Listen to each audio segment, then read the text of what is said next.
2021년 3월 한 직장인이 처음으로 증권 계좌를 만들었습니다. 유튜브에서 S&P 500 ETF 적립식 투자를 배웠거든요.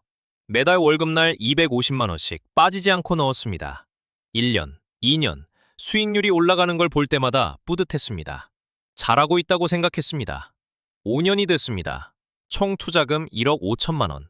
수익률 화면에는 플러스 80%가 넘게 찍혀 있었습니다. 드디어 목돈이 필요해서 전액 매도를 했습니다. 그리고 세금 고지서를 열었습니다. 세금이 약 2천만 원이었습니다. 같은 회사 동기는 똑같이 투자했는데 세금이 거의 0원이었습니다. 이 이야기가 남의 일 같으신가요? 지금 일반 계좌에서 해외 ETF를 적립하고 계신 분이라면 이건 여러분의 이야기입니다. 2025년부터 해외 ETF 과세 구조가 바뀌었습니다. ISA 계좌 안에서 해외 ETF를 운영하면 만기까지 수익에 대한 세금이 이연됩니다. 만기 시 손익을 통산해서 순이익 200만 원까지 비과세, 초과분은 9.9% 분리과세입니다. 일반 계좌에서 같은 ETF를 매도하면 매매 차익의 15.4%가 바로 나갑니다. 1억 5천만 원 투자해서 S&P 500이 50% 올랐다면 수익이 약 7,500만 원이고 여기서 15.4%면 약 1,155만 원입니다. 그런데 아까 세금이 2천만 원이라고 했잖아요. 왜 이렇게 차이가 크냐고요? 여기에 환율이 숨어 있습니다. S&P 500이 실제로 50% 올랐는데 같은 기간 원달러 환율이 1,120원에서 1,400원으로 올랐거든요. 환율 상승분 25%까지 합치면 원화 기준 수익률은 87%가 넘습니다. 이 경우 수익이 약 1억 3천만 원이고 여기에 15.4%가 붙으면 약 2천만 원이 됩니다. 오늘 이 구조를 전부 풀어드리겠습니다. 2021년 A의 유튜브 알고리즘에 어느 날부터 투자 영상이 뜨기 시작했습니다. S&P 500 미국 ETF 적립식 투자. 매일 다른 영상이었지만 결론은 하나였습니다. 지금 안 하면 늦는다. 점심시간마다 동기들 사이에서도 같은 단어가 돌았습니다. 누가 먼저랄 것도 없이 전부 증권 앱을 깔던 그에 A도 계좌를 하나 만들었습니다. 매달 월급날 250만 원씩 S&P 500 ETF를 샀습니다. 한 달에 한 번, 정해진 날 같은 금액. 어떤 달은 주가가 빠져 있었고 어떤 달은 이미 올라 있었지만 상관없었습니다. 적립식이니까요. 타이밍을 잡는 게 아니라 시간을 사는 거라고 영상에서 그렇게 배웠습니다. 1년이 지났을 때 증권 앱을 열어봤습니다. 수익률 화면에 플러스 8%가 찍혀 있었습니다. A는 그 화면을 캡처해서 갤러리에 저장했습니다. 태어나서 처음으로 돈을 벌어다 주는 걸 눈으로 본 순간이었습니다. 2년이 지나자 15%. 이번에도 캡처했습니다. 투자금 6천만 원에 수익이 900만 원. 월급 빼고는 이렇게 큰 돈을 벌어본 적이 없었습니다.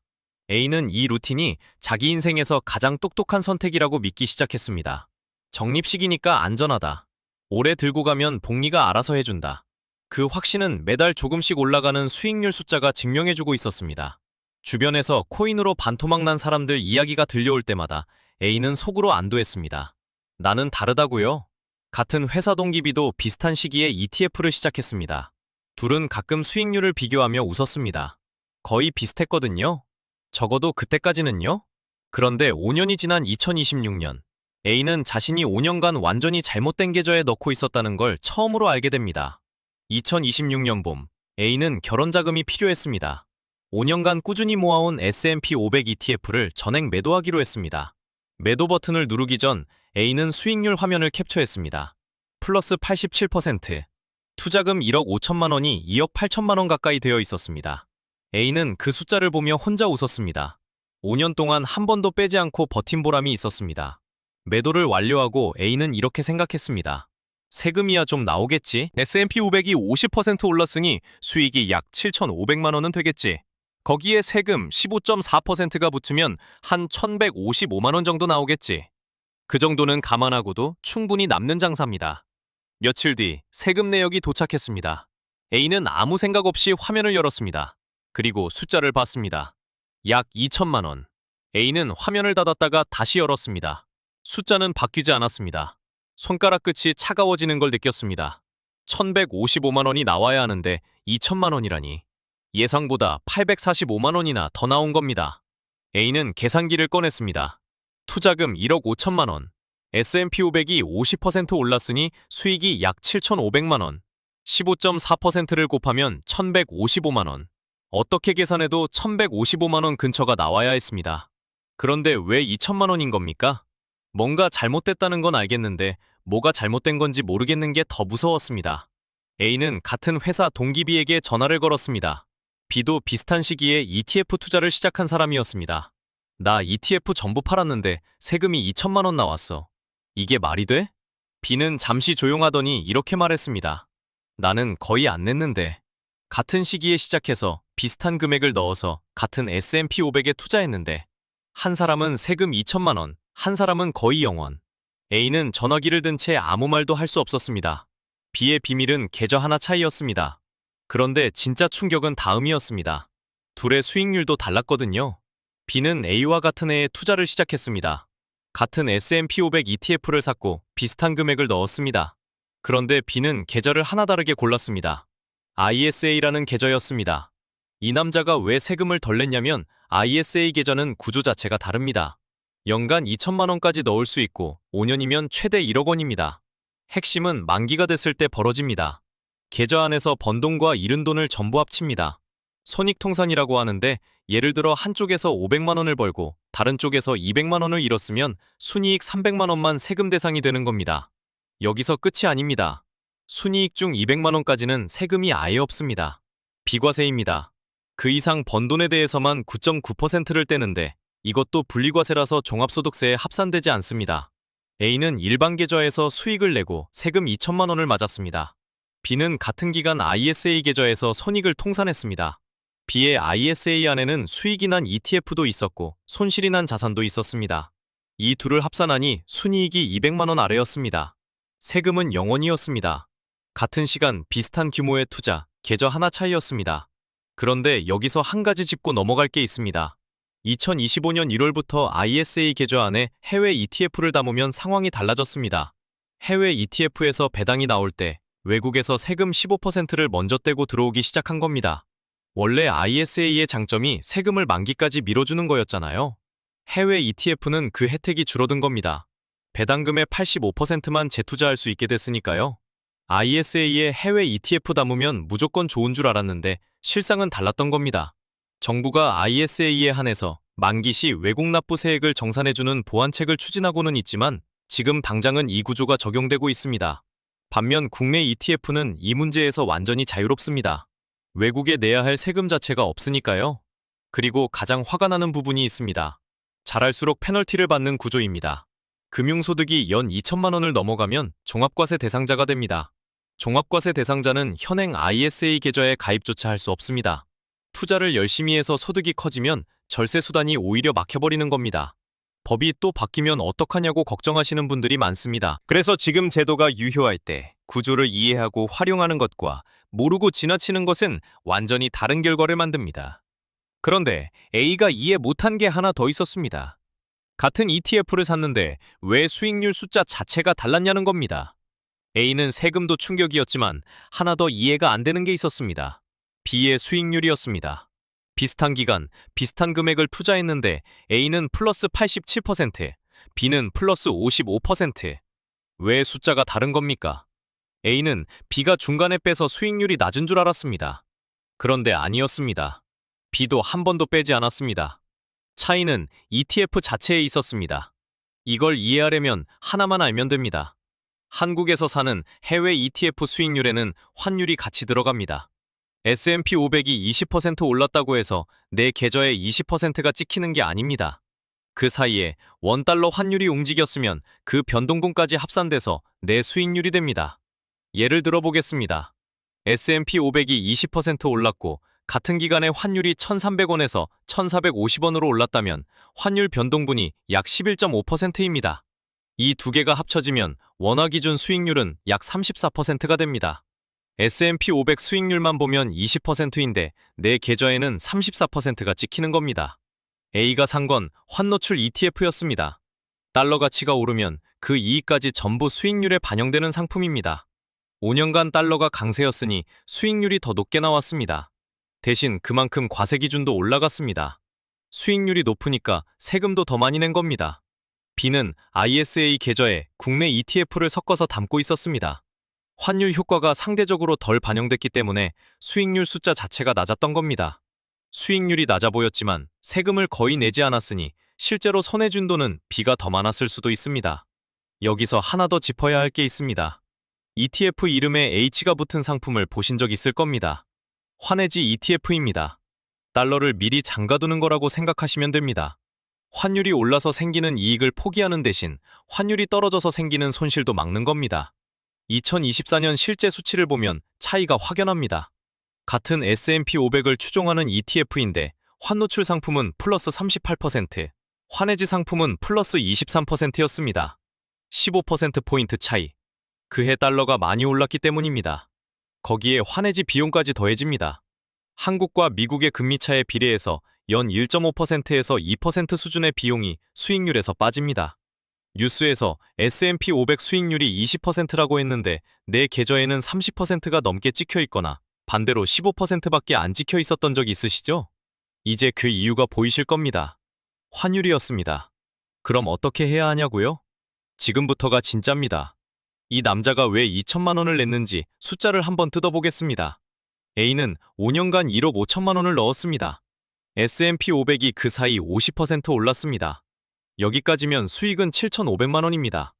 A는 이 수치를 기준으로 세금을 계산했습니다. 7,500만 원에 15.4%면 1,155만 원. 그런데 실제 세금은 2천만 원이었습니다. 왜냐고요? 같은 기간 원달러 환율이 1,120원에서 1,400원으로 25% 올랐기 때문입니다. 환노출 ETF라서 환율 상승분까지 수익에 포함됩니다.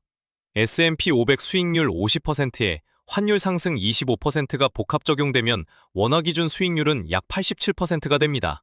투자금 1억 5천만 원의 87%면 약 1억 3천만 원 수익입니다. 문제는 여기서 시작됩니다. 환율이 올라서 생긴 이익, 그러니까 환차익은 별도로 분리되지 않습니다. 매매 차익 안에 자동으로 녹아 들어갑니다. 세금은 이 전체 원화 매매 차익의 15.4%가 붙습니다. 1억 3천만 원의 15.4%면 약 2천만 원입니다. S&P 500만 봤을 때의 예상 세금 1,155만 원에 비해 845만 원이 더 나온 겁니다. 달러가 강세였던 게 수익을 키웠지만 동시에 세금 기준도 끌어올렸습니다. 수익이 커질수록 세금도 커지는 구조입니다. 그렇다면 어떻게 해야 했을까요? 첫 번째는 ISA 계좌입니다. 현행 기준으로 연간 2천만 원, 5년이면 최대 1억 원까지 납입할 수 있습니다. 만기 시 순이익 200만 원까지 비과세, 초과분은 9.9% 분리과세입니다. 일반 계좌 15.4%와 비교하면 세율 차이만으로도 큰 격차가 벌어집니다. 여기에 손익통상까지 되니까 한쪽에서 잃은 돈이 세금을 줄여주는 효과도 있습니다. 두 번째는 ISA에 뭘 담느냐입니다.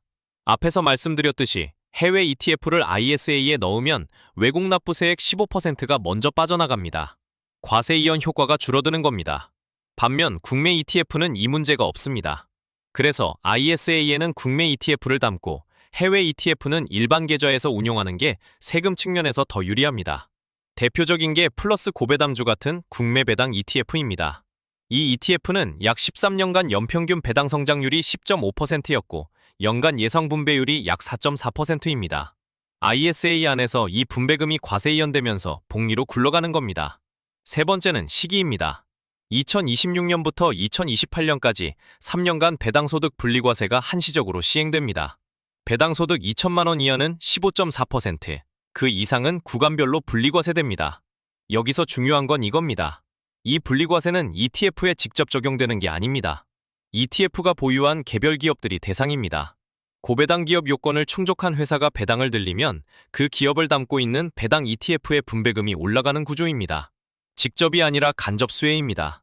이게 실제로 작동하는 사례가 있습니다. 일본을 보겠습니다. 2023년 도쿄거래소가 밸류업 프로젝트를 발표했습니다. 장부 가치보다 주가가 낮은 기업에게 주주 환원을 강화하라고 요구한 겁니다. 결과가 놀랍습니다. 그 뒤 3년 동안 니케이 지수가 약 105% 올랐고 34년 만에 최고점을 돌파했습니다.